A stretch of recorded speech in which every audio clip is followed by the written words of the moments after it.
There are people in this country. What was the number that we Googled that have a IQ lower than 85? It's pretty high. Like 15%. 15%.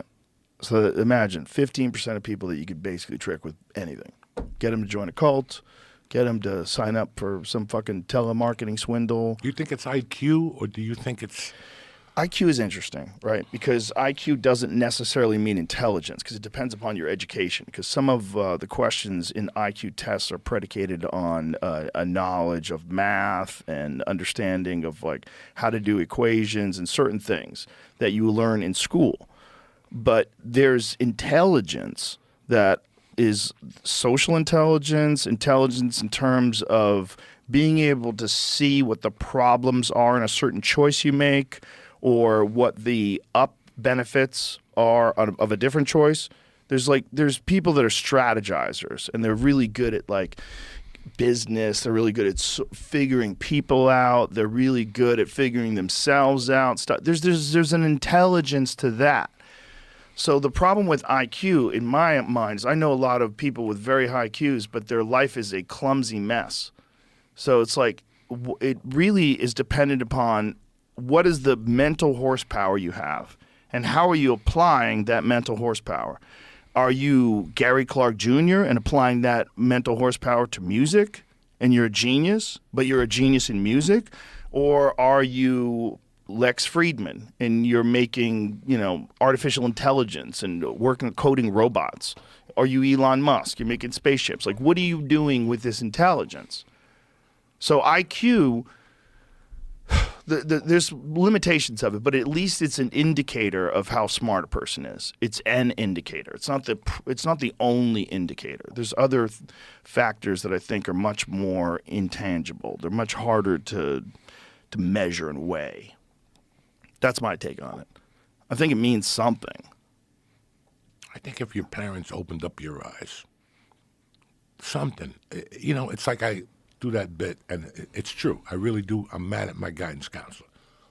I really am, deep down inside, because, he was telling you all about those job possibilities and college possibilities, but he forgot to tell us about New York being right across the river and all the possibilities you had over there. I would have done this shit earlier.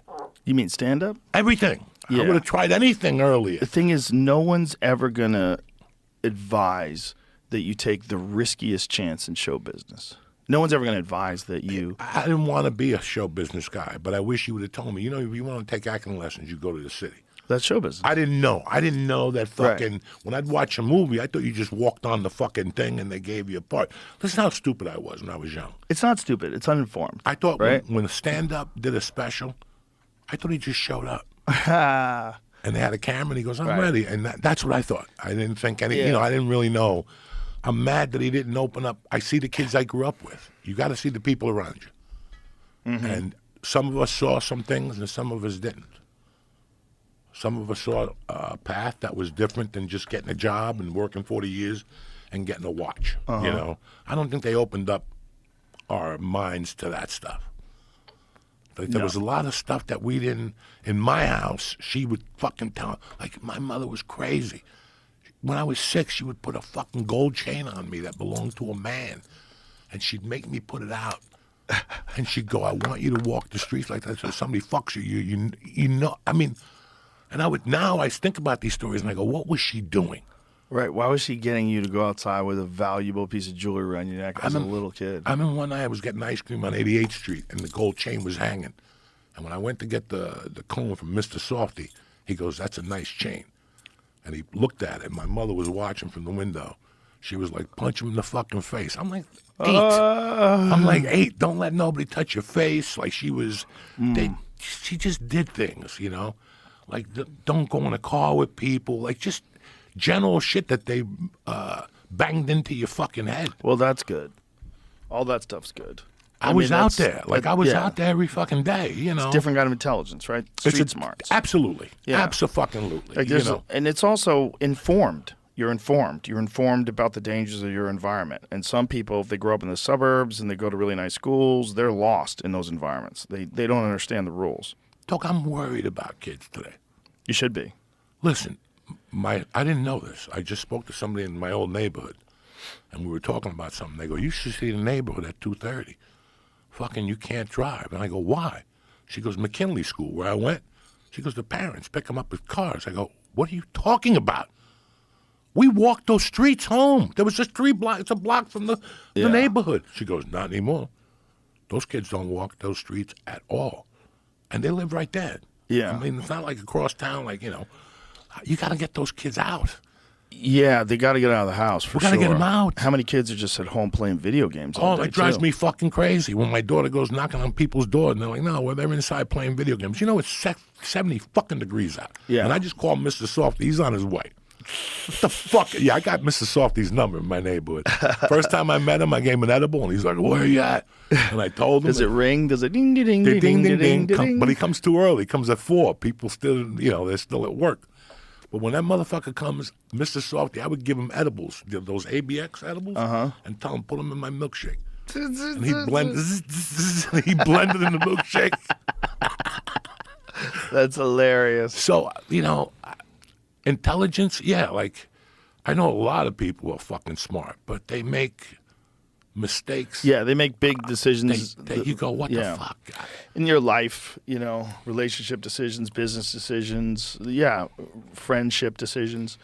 Intelligence is complicated. It's very complicated. But the point is, some people, their mental horsepower is very low. It's not a matter of what they apply themselves to. It's a matter of they don't have the resources. Their brain doesn't work good. And I've met a lot of people like that, and I know you have too, where you're like, this guy ain't never going to be a genius. There's no inspiration in him. There's nothing enthusiastic. He doesn't have a thing he's really into. Doesn't have a thing he likes. He's just dull-minded for whatever reason. I don't know if it's genetics. I don't know if it's just a roll of the dice, or maybe the way he was raised. I don't know. But some people they don't have a good brain. They just don't. So those guys, they get that fucking Nigerian prince email, they're like, "This is it. This is my ticket out of here." They start fucking scraping up coins, putting quarters in rolls, bringing them to the bank. I believe in faith. Like, if you're broke and you go put $2 on a picket ticket because there's a $175 billion, I believe in that. I believe in all that type of stuff, Joe. But That's the biggest scam in the world. What's that? The lottery. well, I'm not talking. Even when I was a kid, the numbers. It's 3 numbers. Yeah, You put numbers. $5, you win $2,500. Okay.